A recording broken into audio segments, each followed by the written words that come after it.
everybody. We are live. Welcome to Skip Happens, y'all. My name is Skip Clark, of course, the host of Skip Happens. And welcome to tonight's episode. And our guest is Garrett Bradford, who, by the way, we're going to get into this. This is so damn cool. I'm telling you. He made a splash on the Texas music scene, but big time because he was a little part of Yellowstone, which really, it had to change his life. It had to. And we're going to find out about that. He had a breakout single. It's called This Way of Life. It was season 3, episode 9 of Yellowstone. That is so cool. And the song quickly became the most Shazammed country track in the United States, skyrocketed to number 32 on the iTunes Country Top 40 chart. And Garrett's story is one deeply intertwined with the essence of, as you can see, Western culture. Look at that. He's a country boy. You can see it. And of course, with what's going on today, we're diving into his journey, music, and the heart of his craft. And let's get right into it. And as we do that, Garrett, I'm going to do a little bit of this. Awesome. Bringing back memories of that episode, dude. Yes, sir. Yes, sir. That was the song right there for me that kind of started everything. Yeah, let it play for a second. Here we go. The rain, dude, never seems to fall on us. Damn. The price of hay is up, and the future's going down. I remember that episode. Them old men. Wow. At the feed store spitting snow. Say it's never been this tough. If they were me, they'd move to town. It's called This Way of Life, and that's the one that really put that man right there on the map. Garrett Bradford. Wow. Yes, sir.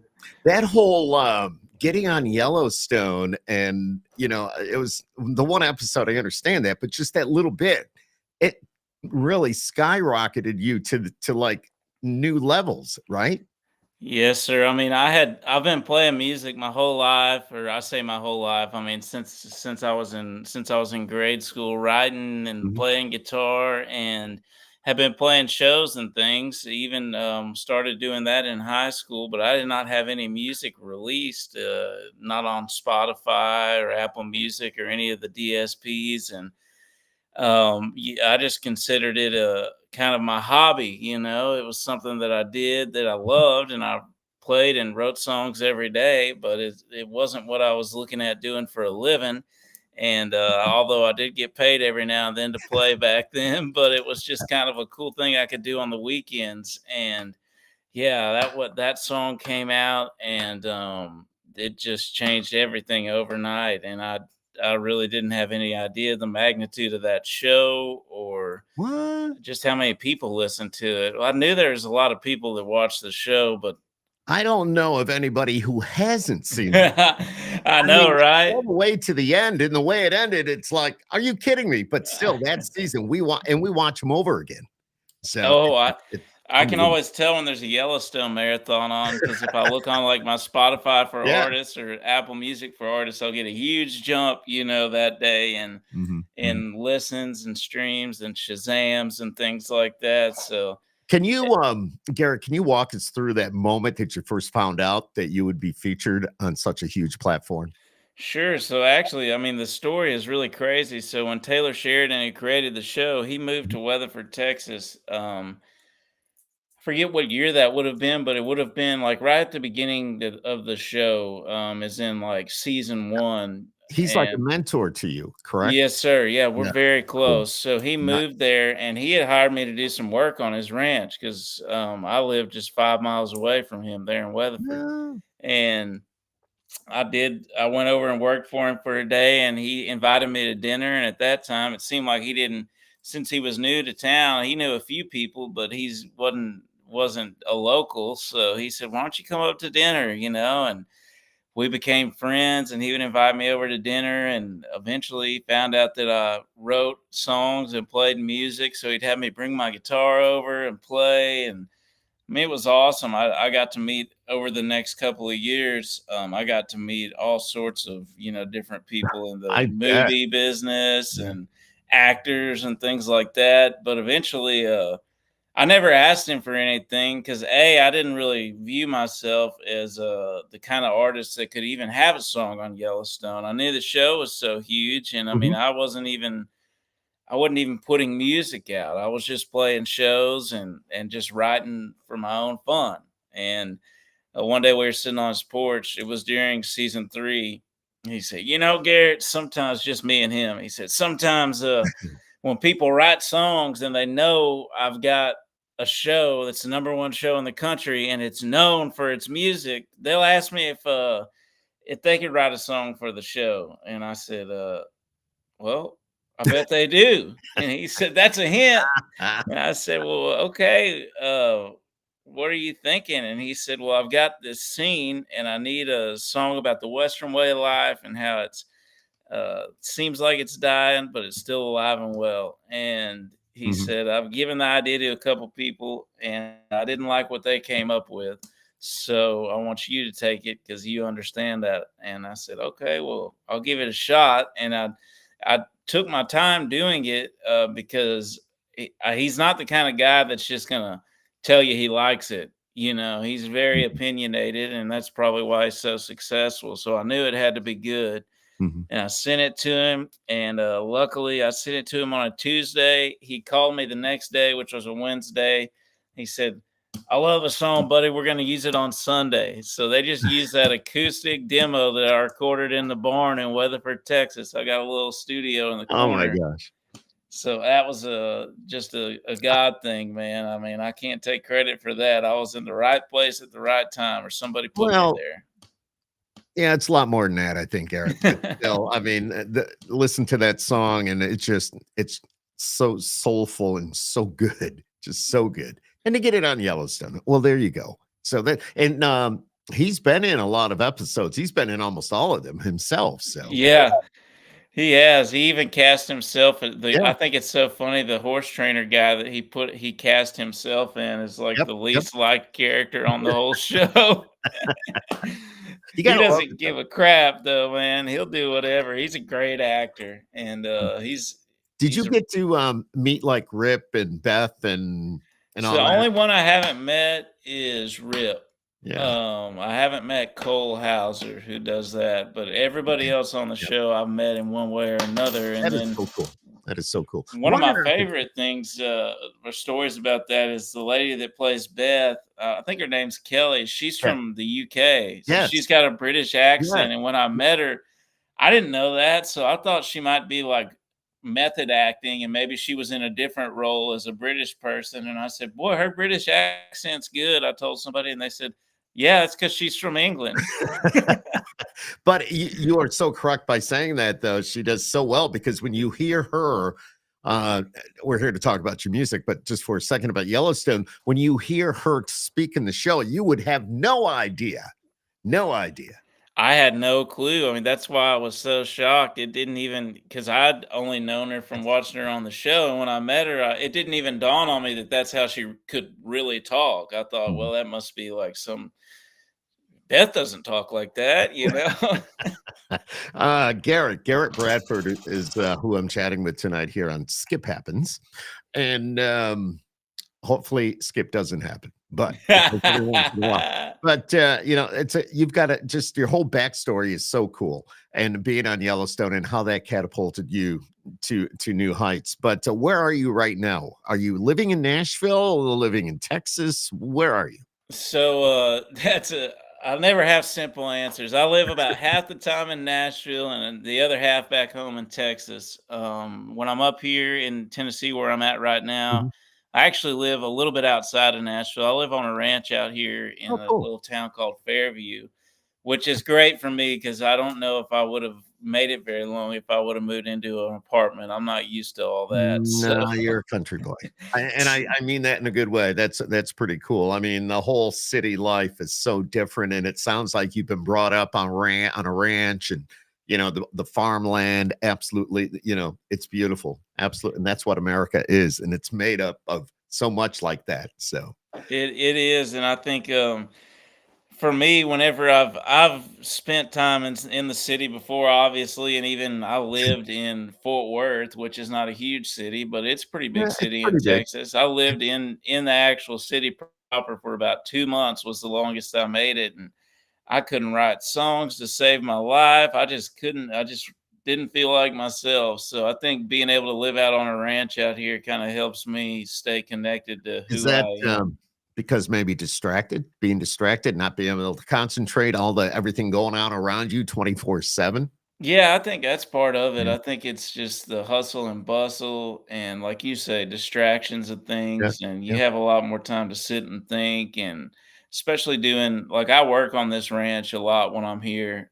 Just because during the weeks, a lot of times, unless I'm co-writing with somebody, I don't necessarily have things to do all day during the week. So I need something to do, to at least keep myself out of trouble, you know? Yeah. Oh, I got you. Tell me a little bit about your ranch, though. What horses, cattle? What do you got? What are you raising? Are you like grain, anything like that?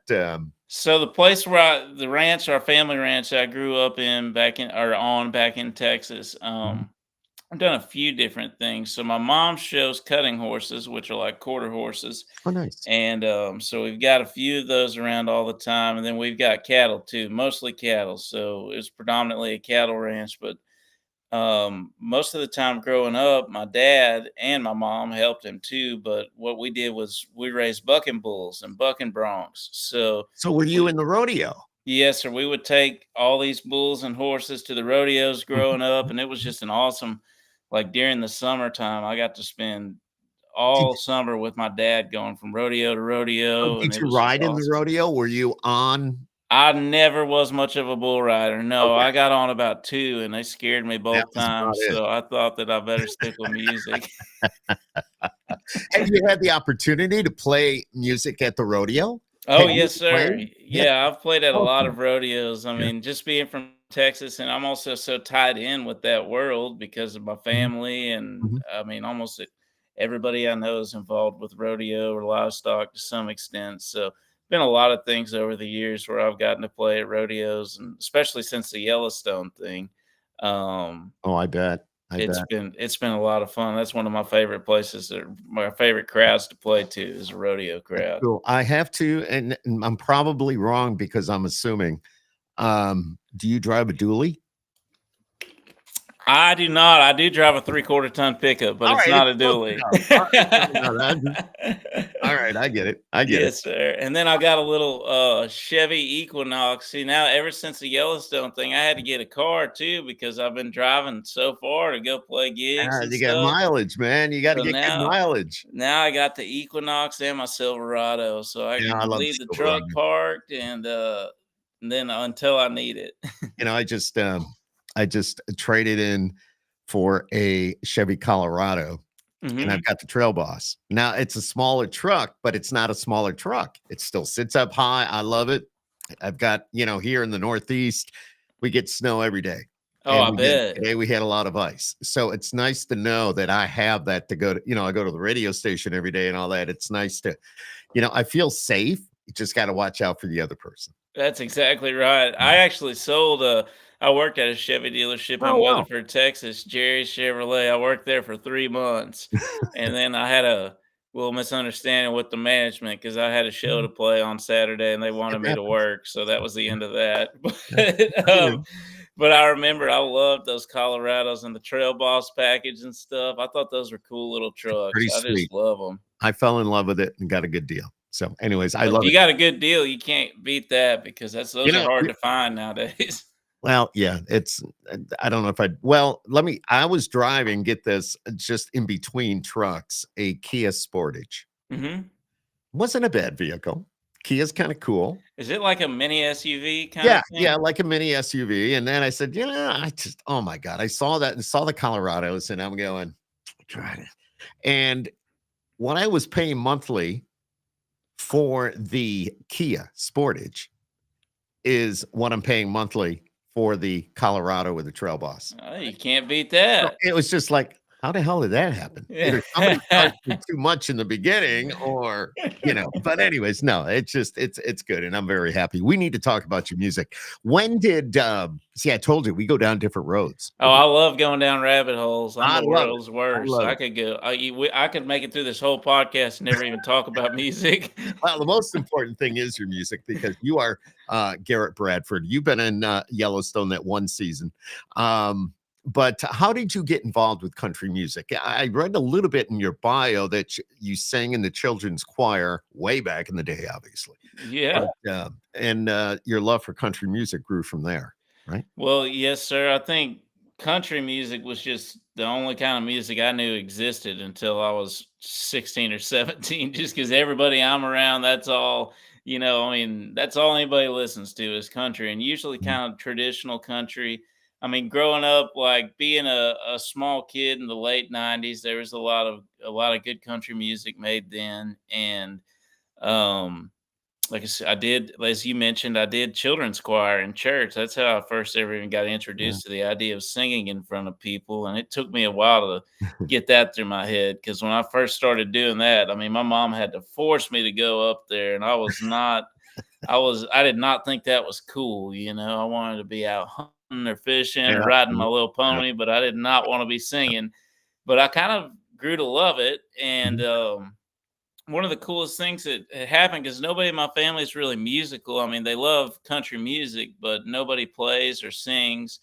And one of the coolest things that happened was a guy named Dan Roberts, who's a Okay. songwriter from Nashville, and he wrote Mhm. like Beaches of Cheyenne with Garth Oh, Brooks. yeah. Yep. He Yep. moved to Weatherford, Texas, the little town where I'm from, with his family when I was about 10 or 11 years old. And his son is JD is in the same grade as me, and we became best friends. So It's so that's cool. where I got introduced to Yeah. playing, singing, writing songs. And it's such a cool thing to be able to have met somebody like that way out in the middle of basically nowhere, or in a small town Texas. I love that. And, Texas country, Pat Green, Randy Rogers, I love that stuff. But it's a whole different, you have your own chart. Hmm. The music, it's Texas country. It's just, but it's so awesome. And it's nice to see it starting to move out of Texas. Yeah. You've made your way to Nashville. It's just so very cool. Have you had the opportunity to hang out with Randy Rogers or Pat Green or any of those I've Texas? met I'm pretty close with Jack Ingram, if you're Oh yeah, familiar Jack with him. Ingram. So Yes, yes, Jack's been really yep, awesome to yep. me. Very cool. Last year, about a year ago, I got a chance to get up and sing Snake Farm with Ray Wiley Hubbard, which is one of the highlights of my whole life. Yeah. But I've got to meet a lot of those Texas country guys. I mean, I write some with a guy named Josh Abbott, who's been I pretty know Josh. doggone Yeah, yeah, yep, successful, yep. and some of those people like that. So I've met all of them at like one point or another, if it was just shaking their hand or something. But But still I making that connection. Yeah. making that connection, and those guys, Stony LaRue is somebody I've Oh yeah. met and got to talk to quite a bit. And then Cody Johnson, even though he's national now, me and Cody, I know Cody well. It's Such a really good the dude. last 6 months, Yeah. he and I, because of some mutual friends through rodeo, have gotten connected. And So cool. So that's cool. huge for me because he's one of the biggest country artists in the world right now. And to be able to Playing the A know game right him, there. Yeah. Yeah. yeah, very inspiring for me for certain because we have such similar backgrounds. We So I gotta look get up you on to that him. tour.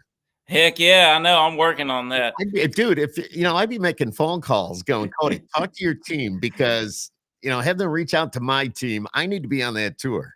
Once this record comes out, I'm hoping some things like that can start happening. It's all about who your record label is and who your management is. And I'm learning there's so many things behind the scenes that even for the guys that want to help you, sometimes it's not as simple as them just it's not just their decision. They've got a whole team. It's a whole business going on. So Yeah, I know you're ready to drop the first part of Honkiest of Tonkers. yes, sir. Where did you get that title? I wrote that song. I was fishing in East Texas one day. I was bass fishing, and it just came to me. The clouds parted. No, I'm just kidding. The clouds didn't part, but Skip I did. happened. It happened. Yeah, No, it go ahead. happened. I was just fishing, and I thought Honkiest of Tonkers. So I said, well, I got to write a song. So I started writing it in my head while I was fishing, and that's the title track of the record. I And love when it. I was Love it. looking for a title for this record, I just wanted something that stood out because there's so Mhm. much music nowadays, and I think the hardest thing is standing out. And that was I was like, you know what? If I made this a title track, that'd be just enough to pique people's curiosity, maybe. Well, it did me. Oh, great. It's like, what is am I misreading this? Is it spelled wrong? No, but it Honkiest of Tonkers, it's a two-part album. The first part's gonna drop what I'm reading here, correct me if I'm wrong, it's the 21st of February, and then part 2 is gonna come out early April. Yes, sir. Yes, sir. Now you've already dropped a single, just a bit ago, January 17th, "Watching You Burn." That Yes, dropped. sir. And then there's actually, and then I got you. last week, so I guess I forget what date that would have been, was Do You. So there's "Do two You" was singles on the out now. 31st. I got the notes. Yes, sir. I need to get those. Here, let me hold it up, you can read it. Yeah, let me look. Let's talk to Garrett Bradford. That's right. That's But no, it right. says here on the 31st, "Do You," I Do, and then in March, on the 21st, "She Loves Horses," Yes, sir. and then talking early April, we'll be in baseball season, Yeah. "Fireflies" coming out, so I'm excited about this first part, especially because specifically the first single that we put out, Watching You Burn, mhm. it was the best release I've ever had. Even more so than the Yellowstone song, which is hard to believe. It got more streams in the first week than any song I'd ever put out. And I was kind of wondering if I would ever be able to top that Yellowstone song. You know, you start kind of thinking, man, is that going to be the pinnacle? But That's gotta be tough. It's gotta be it tough when you know something does that well, now you have to come out with something that gotta be a little bit better, although that was exactly. great. I think it's great. Exactly. No, I appreciate it. I mean, you're right. You're always wanting to Mhm, improve and mhm, always wanting to mhm. build upon whatever success you've had. And that was such a great way to splash onto the scene. You know, it's kind of hard to believe that you know, right at the beginning of my career, something that huge would happen and kind of propel me into whatever I'm doing now. I'm still trying to figure that out, how to capitalize on all of Are that you and doing it? make it a long-term thing, you know? And it doesn't happen overnight for it takes a No. while. I mean, you had the luck of getting to know somebody, getting on good terms. He asked a favor, it worked, and now look it. But to Yes, see sir. and anybody watching this or anybody listening to this, take that as a lesson that, never burn your bridges and say hello to Never. everybody you get, just network and make it work because, I mean, you're a good example of how, you hooked up with him and became friends and drinking buddies and all that. And here you are. So, Yeah, it really does. I don't know. I think sometimes I've, especially since moving to Nashville, like I meet so many other artists and have so many friends that play too, and it's tempting to get sucked into the cycle as an artist, especially if you're independent and you're mhm, still relying on yourself to promote yourself. Like it can be a little bit of a trap too, because you also have to remember to be a normal person and get out and meet mhm, people. And mhm, like, mhm. for example, if part of the whole reason that Yellowstone thing happened had nothing to do with me pursuing music. It was me pursuing work, you know, and going to work on his ranch and being up here in Tennessee. I can't tell you how many connections I've made. And really, like, the best Yeah, connections I yeah. made were not music. We weren't doing anything music related. Like, there's a guy named John Randall who's a Little phenomenal producer. John. Yep. Yeah, so I met John because I got hired to haul an Airstream from his place up here back to Texas, and now we become friends. I just saw him and talked to him for a long time a Mhm, couple of weeks ago, and he's invited me to do some things that Big Loud Texas is putting on, a couple of little events. So I'm not mhm. signed to them or anything, but they're Why inviting me not? to some of their events, so maybe some things will happen there. I don't know. Exactly. Have you had any offers from the big labels? Nothing from any of the majors, like not Sony or any of those. I've Right. had a couple of small, like Mhm. independent labels, especially right after the Yellowstone thing happened. I got reached out to from a ton of small labels and small publishing companies, but I really kind of learned the value. That taught me the value really quickly of what publishing royalties are worth on a song. Mhm. So I'm a little bit tougher to negotiate with nowadays after having that success. After having that placement on the show, I mean, Right. before Right. that, I would have signed anything anybody gave me. But once I realized the value in that and, still Mhm. being able Mhm. to Mhm. get I checks get it. every quarter from that, it changes your perspective on it a lot. I get it, and I hear that from a lot of independents. They have had opportunities, but when they sit back and think about everything, it's like, I think I'm better off doing this the way I'm doing it.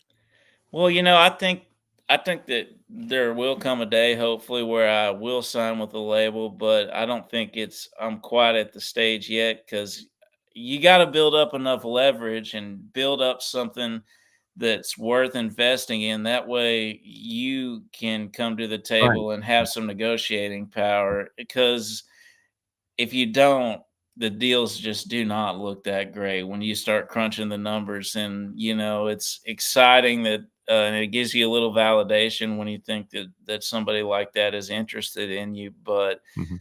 there's a lot of people that have got horror stories about this business, My as you thing is, know. are they really interested, or are they just interested because of the money that might come forward? And that, Exactly. you don't really see a lot of that. I know this whole routine. You don't see a lot of that until down the road. You have to, I mean, you got to work your ass off. You got to hit after hit after hit before you start seeing any return on your investment. So, Right. I think with a lot of the independents I talk to, they're happy doing it themselves. And they're Yeah. happy with the level that they're at. They're getting the gigs. They're getting out there. They got friends that start labels, and then they get signed to that label, and they have a much better relationship. I'm not dissing the Mhm. big labels at all. That's not what I mean, but you do know what I mean. Yeah, I mean, there's so many stories. I know so many.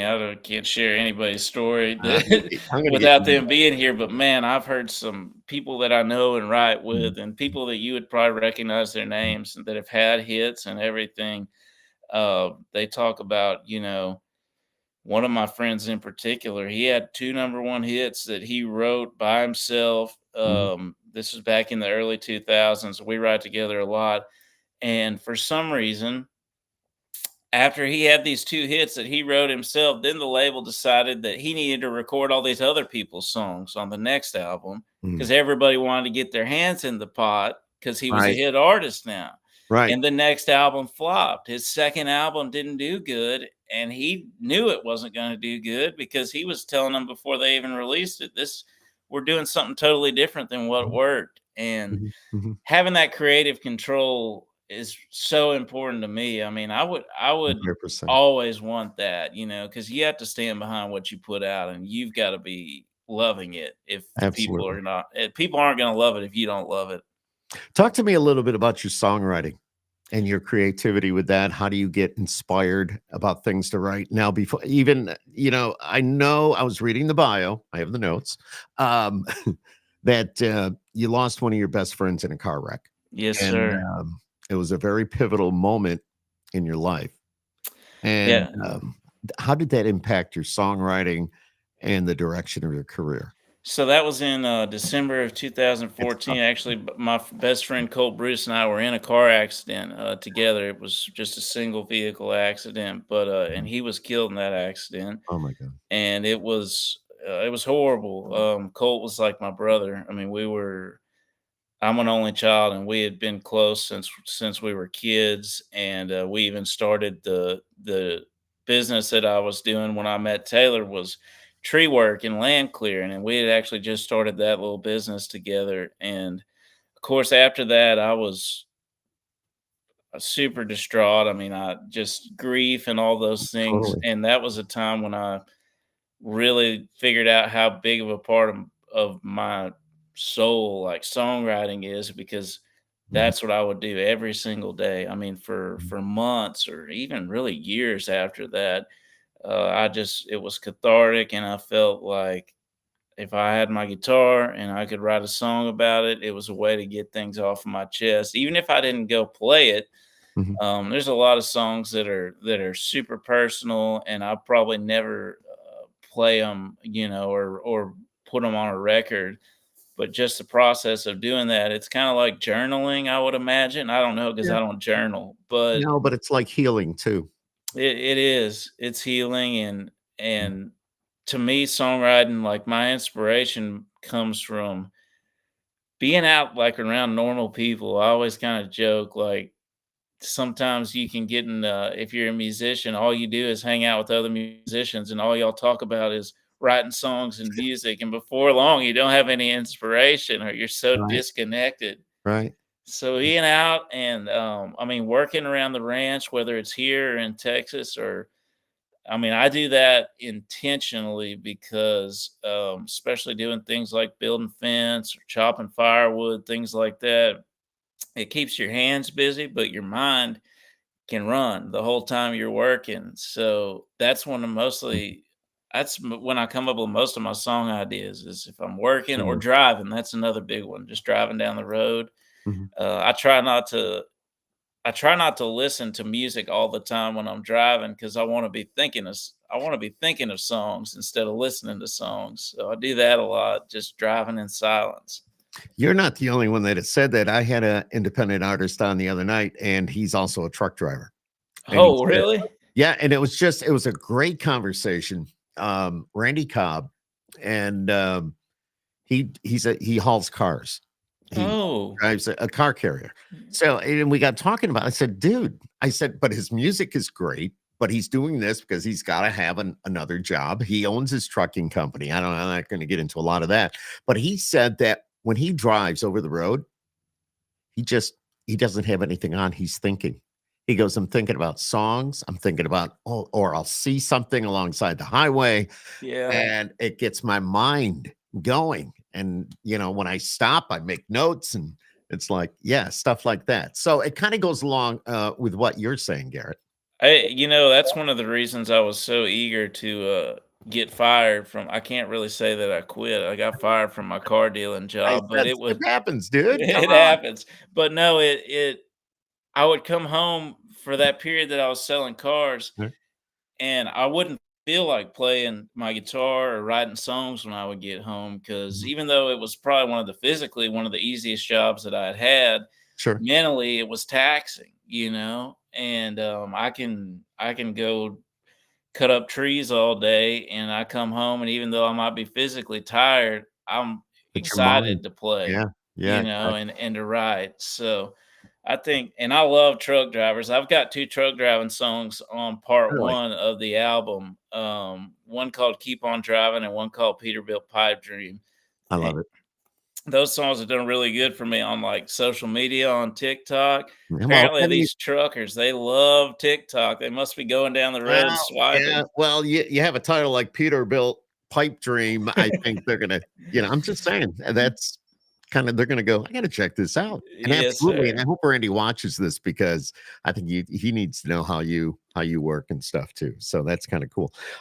With your songwriting, tell me about winning the Texas Songwriter U contest. That was just a couple of years ago in 23. Yes, sir. Yeah, it's just coming on 2 years ago. That was a huge deal for me. So, Texas Songwriter U is what that contest is called, and it's put on by this organization called the Texas Heritage Songwriters Association, and they also have a Texas Songwriting Hall of Fame. And like everybody you can imagine that's from Texas is in the Hall of Fame, and it's just such a cool group of people. And they take 8 young songwriter, or they don't even have to be young. Actually, a lot of them aren't. Mhm, A mhm. lot of them are even older folks, but it's just up and coming, aspiring songwriters, and they take 8. And you go stay on this ranch outside of Austin, and you have mentors there, and you're there 3 or 4 days. That And is like cool. Liz Rose was one who wrote tons of hits, and Jack Ingram was one. There's just a handful of just top notch writers who you get to meet with, and then when I won, it really opened up a lot of doors because having Liz Rose and Jack Ingram Mhm, actually mhm, helping me and mhm. helping to put me in contact with people up here in Nashville, that was a huge deal, and I'll forever be grateful to that. That's the only contest I've ever done that, And you won and it, it's so cool. I and did you it won it. twice, so the first year I went, I didn't win. Guy named Brian Douglas Phillips won, and he's phenomenal. We're really good friends. And then so they brought me back the second year, and I won the second That's so year. cool. That's wasn't there a, there was a show on, it was with songwriters, I guess you write a song and then you can have a major artist perform it. I'm trying to think what that I think it was with Martina McBride was the one I saw. I know which Um, one you're talking about. I can't remember the I don't think title of it's that on show. anymore. I know it was something similar, or maybe it wasn't the same, maybe it was the other way around, but still it was something to do with songwriting. You as Mhm. a nobody writing a song, not you as a nobody, but No, I you know as what you somebody, mean. and writing a song, and hopefully they like it enough that they will sing it. Yeah, You have to have fun. I think that's a great idea for a show. I think well, there's a lot of really neat things about songwriting in like the music business, especially here in Nashville, meeting people that are exclusively songwriters. And some of Mhm. them are phenomenal singers and entertainers as well, but that's just the lane they've chosen is to write for other people. And I think I think that there should be a documentary or a movie made about some of these people because they're just phenomenal. I know so Yes, many of them, yes. and their stories are incredible, Do behind the you, songs. we have the country radio seminar, which is actually coming up in just a couple of weeks right there in Nashville at the Omni. But they do a songwriters night in Acoustic Alley, and they have Yeah. writers on stage of, all these big songs. And they perform the songs and they talk about it from their perspective, which is the coolest thing. And these are the unsung heroes. You hear Mhm. a song on the radio, you hear a song on the Wolf where I am, that yeah, you hear so and so singing the song, you automatically think it's their songs, but no, you got to go deeper. There Yeah. are people like you that you may have written that song, Yeah, or be a co-write on it. So, that's really true. I mean, I have a lot of respect for a lot of these writers. And it's interesting, like the business is changing significantly for those people in the last 5 or 10 years to where there's a lot less artists nowadays who will record what they call an outside song, which is a song that was they had no hand in writing. mhm, That used to be extremely common. If you go back and look the early 2000s and the 90s and even way back before that, that you would see all the time people would record songs that they had no hand in writing. But now I think because of the revenue streams changing and streaming mhm, being such a big hit on the bottom line of like all these labels and things, a lot of them really want the artist to be a co-writer on it too. And I think a lot of times, well, I know a lot of times because I know people that do this, but they'll a lot of times the artist is just in the room while the song gets written. So they really are the unsung heroes, and so mhm, many of them mhm, it baffles me sometimes when I meet some of these writers, and I mean, they've got a great look. They're super talented. They can play and sing, and you'd almost wonder why aren't they the ones that are recording these songs? right, exactly, It's exactly. just the way the business is. It's a funny business, I'll tell you. If you want to trying to, the music business is just hard to. It's one of those things that it's like a what do they call it? An oxymoron. Music and Yeah, that's business true. together. They don't go well together. No, they do not. It's hard to understand. It And, definitely is. there's so many people like you, in Nashville that now you've got a step ahead of a lot of people, but there's so many that go there. They want to live the dream. They have the passion. They want to sing country music, but there's thousands upon thousands of young artists, male, female, everybody trying to get that break. They're down on Broadway. They're playing at every bar. They're doing whatever Yeah. they have to do in hopes of getting noticed. And it's just, not everybody's going to make it. And it's a crazy world. It's a crazy world. It really is. And it's kind of funny because one thing that I've noticed is sometimes the most talented people that I've met up here have the most self doubt, And some of the people that are really not very good at all have the Like, I'm most good. confidence and work ethic, and it's almost funny sometimes how that's like inverse. There's like an inverse correlation there. Not all the time, But but yeah, yeah, it's so easy to be, because I think when you're self-aware enough to be a good songwriter, you're also self-aware enough to know how difficult it is and how much competition there is. But sometimes, man, it cracks me up. A yeah, few of the yeah. characters I've met up here, man, they're the most confident in the world, It's but like, dude, you don't get it. You're yeah, not. right. No, and I totally get it. And the other thing is you got to learn how to take criticism. You Mhm. have to, because anybody that's out there trying to do what you're doing, I mean, there's going to be a lot of no's. There's going to be a lot of, well, that's honest with you, you suck. But Yeah. but you got to learn. You got to learn to learn from that, and not be like, So, and I know you're past that, but I'm just saying, there's Well, I'm certainly still getting I still get no's all the time, brother. I mean, it really is. I don't think that ever stops, and yeah, but with it's a one fun no, it's going to open up another door. it sure can. And I think it's a fine line. You have to be able to take Mhm. criticism, process it, decide whether it's worth listening to, like if it's something you should act, because a lot of people will just tell you no for whatever reason. A lot of times they don't even listen to your music. You're trying to get an opportunity or something, they'll just say no. So you have to have enough self-confidence to not get discouraged and quit, but you also have to be aware enough to grow as an artist and take those no's and that criticism sometimes and apply it and turn it into something. So So true. So true. 100%. Bam. that's a battle I'm always fighting. I'm like, Hey, Garrett, let me ask you, what do you like about performing live? What is it? You have a full band, you get out there, you get on the stage. What's so cool about that for you?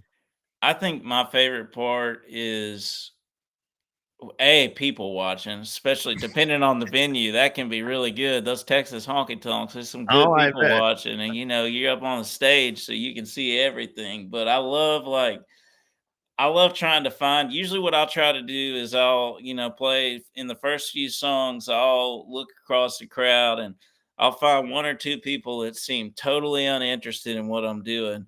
And my goal for the night is to get them to smile or clap or dance or something like Love that.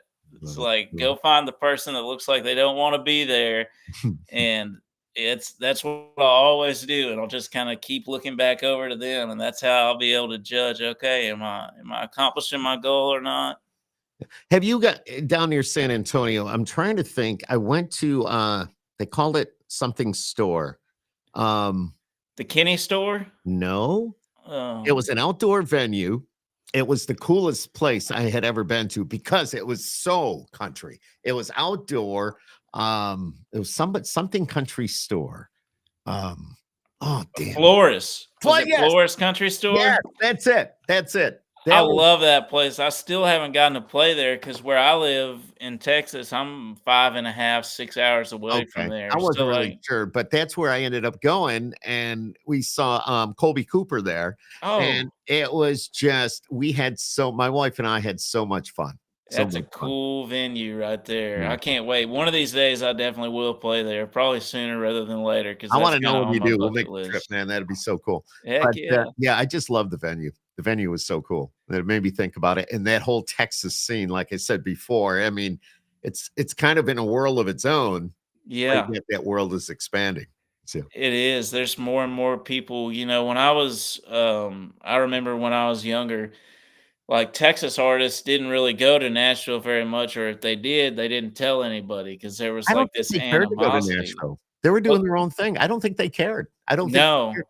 I mean, Pat Green eventually, released Wave on Wave and songs like that, but still, and something tells me they didn't really care to go to They Nashville had back in such a the day. good thing going, and Yeah. now I see, like, more the guys in my generation. Colby Cooper's a good example of Mhm, that. mhm, There's some other ones like Co Wetzel and Parker McCollum that mhm. really have a foot in both worlds, and it's cool, like you said, to see what we do in Texas I get love it. a bigger audience.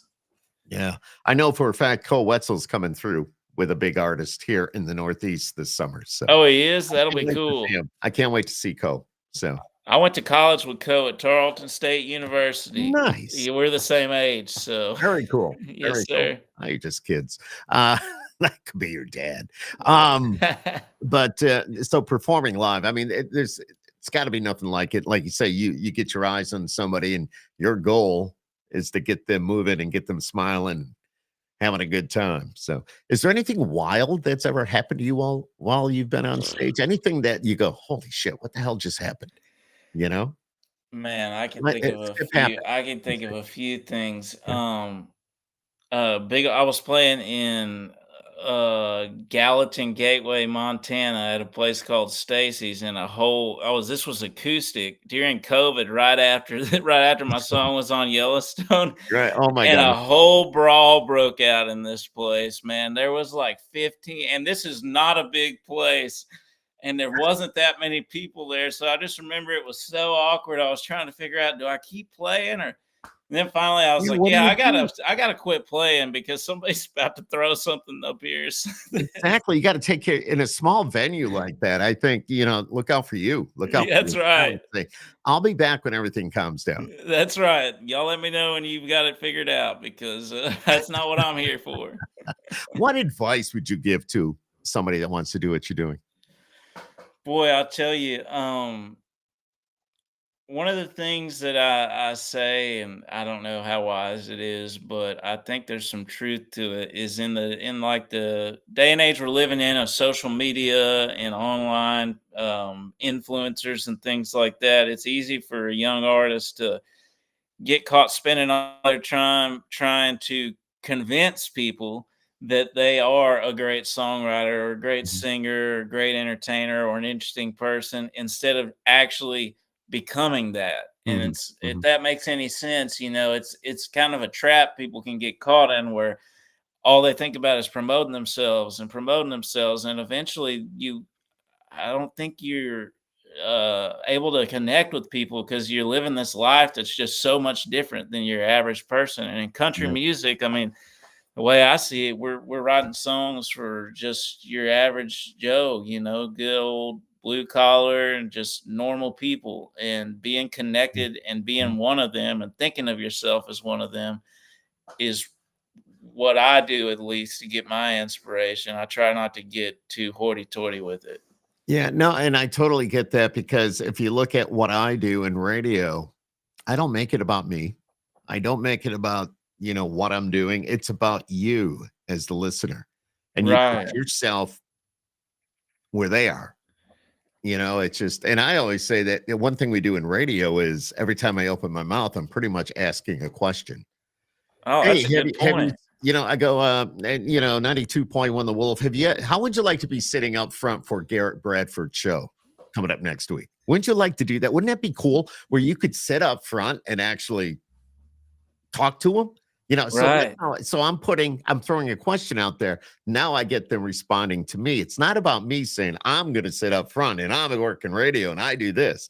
That's not the case. I turn it around to make it about them. So I love that. There's a guy, who I really look up to from by down the in way, Texas. Garrett Bradford is not here next week, but I'm just saying. I wish one of these days I'll get I up wish you there. were. No, go ahead. I didn't mean to cut you off. This guy oh, you're fine. This guy, Dave Perez, he's a Texas guy, and he's been playing probably 20 years. He's in this band called the Tejas Brothers, and he's one of the most magnetic people that I've ever been around. And I played at a festival with him and spent Mm, about 2 or 3 days around him every day.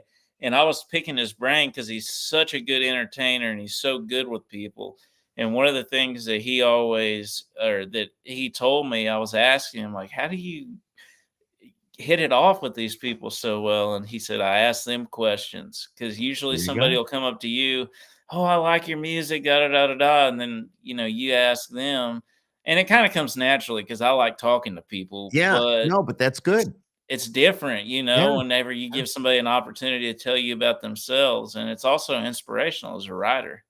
Cool. Cool. Super Bowl Sunday. Super Bowl Sunday. What are you thinking? Or Oh, it doesn't really matter. I think Are I you a don't really football have a fan? dog in the fight. Yeah, I Okay, like I know. football. I haven't been watching a lot, but I think Kansas City is probably gonna pull it off. You think? Yeah, I think I think it's so. gonna be good. I think it's Who do gonna you be close. think? I'm thinking the Eagles. Well, I'm a Cowboys fan, unfortunately, Dude, I so know. I Well, we have have to to hate on go. the Eagles. I cannot root for the Eagles.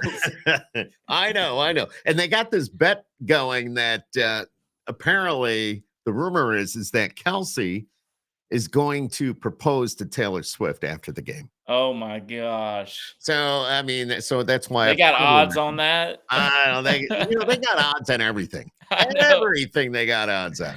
I So know. isn't it crazy? I don't know. Yeah, I don't know how that it seemed like that wasn't legal, and then all of a sudden, the last 5 or 10 years now, gambling on everything You is got legal. DraftKings and every other Yeah, platform out there where you could throw $5 down last minute and win 50. it's So, it's crazy. it is. It is. So quickly before we wrap it up, if somebody wanted to find out more about you, Garrett, they can go online. You've got your socials. Tell everybody.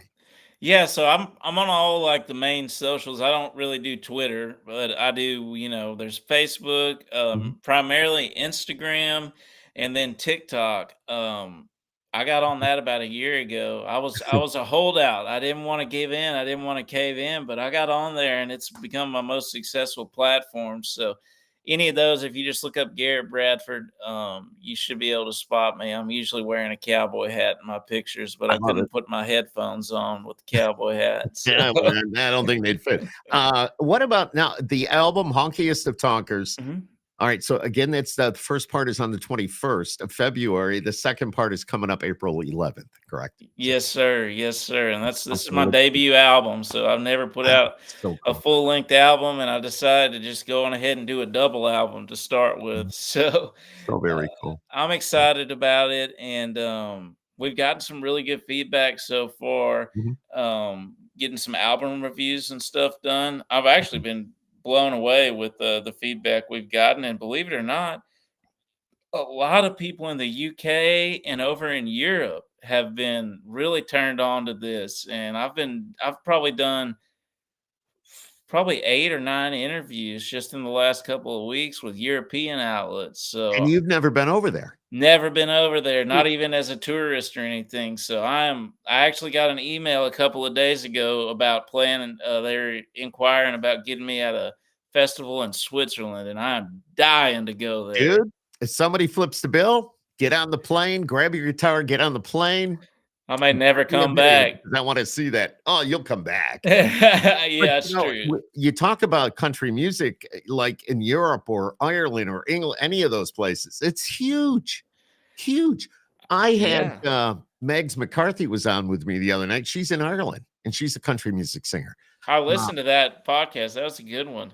yeah, it's just phenomenal, phenomenal, and it's just amazing. It was a great podcast. She's known here in the States as well, but having the number of fans or they just love your music and they're dedicated because somebody like you, don't mean this in a bad way, but not so well known, Yeah. but you go over there and if you play tracks off Honkiest of Tonkers and they're singing back to you, damn, they know your music. Damn, they've got the album already. That's how they are. It's amazing. That's what I've heard. I mean, and I can't believe one of the truck driving songs that I've actually already released, "Keep on Driving," is like I never even thought about it, but I mean, of course, there's truck drivers everywhere, and Mhm. these European truckers, they use it. Like if you go on my TikTok and look, I think somewhere on my profile you can see it, but there's been over 1,500 videos made with that song, and I bet 80% of them are in Norway or Switzerland or Denmark or That something is like that. so cool. The other day I got on there and it'll tell me when somebody used my song in a video, which I love. It just makes me so happy. Yeah. The other day I got on there and there's a guy with my Keep On Driving song playing, and he's standing in a sled and with sled dogs pulling him. Dude, And I that's so was like, awesome. who'd have ever thought that somebody in Norway up in the Arctic Circle is listening to my song while they got Well, their dogs mushing? you're worldwide. Not only is Pitbull worldwide, you're worldwide. That's right. That's right. Dude, that's so awesome. So awesome. Something to be proud of. It says a lot right there. That, yeah. You've Well, got the talent. it's You've got cool the capability. to think that I don't know. It's still so surreal to me. For the last few years it has been, but Mhm. whenever I mean, and the Yellowstone thing was a lot of people overseas listen to that too, and they'll message me, and it's just so crazy to me to think that being from, small town Texas where I'm from, I write these songs and somebody literally across the ocean is listening to them and that they resonate with them, even though they're Yes, from a totally different yes, culture and life. yes. It's really like it's a blessing, man, to think that Mhm. you're doing something that people even care about, across the ocean. So cool, man. So cool. You got a whole, you got a whole career ahead of you. Well, I hope so. I'm enjoying every minute of it so Like I far. said So earlier, you need to get on the horn. You need to text Cody and say, dude, your team needs to call my team because I need to get on that tour that you got out there. that's And right. everybody else that you know. I'm I just would saying. clear my schedule to get on the Cody Johnson tour. That would be a dream come true. Well, let's see what happens. Yes, Never know. sir. You I'll never know. work on it. I'm sending him whenever this album comes out. I'm gonna send that to him, so maybe that'll get Oh, the yeah. conversation Oh, yeah. started. See, I'll tell you from my perspective, we do so many shows and you kind of get numb to certain things after a while, but I always love the concerts that come to town in the way of it's not the headliner. I like seeing the openers and I can judge how well the opener is doing by looking at the crowd. See how many Yeah, people are in their seats when the opener is on that stage. That means a lot. absolutely. That means a lot. That I look around and go, "Oh, they know. Okay, good. I like that. I like that." So, I'm the same way when I go to a big, and it's funny because unless I'm playing, I don't really go to that many big shows like, festivals or things like right, that, right. unless I'm playing.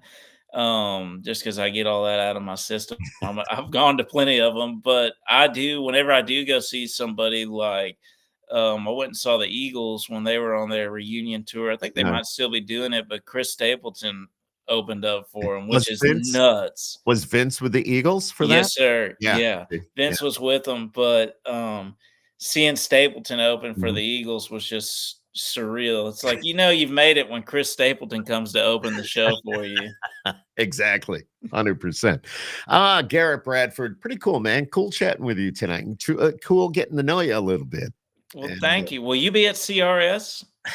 I will be at CRS. I'll be there too, so Really? hopefully we meet. Yes, You know, I sir. d yes, I would love to so many independent artists, so many artists that I've talked to in the last few months that, everybody says we're going to CRS. It'd be great if I could just get, like I'll go get a suite, and we're gonna have all my guests in there, and we're just gonna have a good time. I would love to do that. That So, will be awesome. Well, if you see me walking around, make yeah, sure you say hi. I'll be the well, big, look for me tall, too. skinny goofball in a I'm cowboy hat. I'm the old guy. So I'll find you for sure.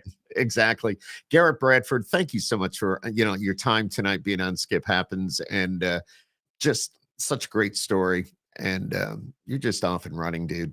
And Yellowstone. I mean, I was such a big fan of Yellowstone. Like I said, holy shit, it's Garrett Bradford. Yeah, okay, he does that song. And seriously, I'm not kidding. I'm not just saying that. So that's really cool. It's really Well, cool. thank you, Skip. It's an honor to be on here, and I appreciate everybody who's listening. And like I say, whenever you're listening to this, I've got new music out. The first two singles are out, and depending on when you're listening to it, the whole album might be out. So just Cool. look me up wherever you listen to music.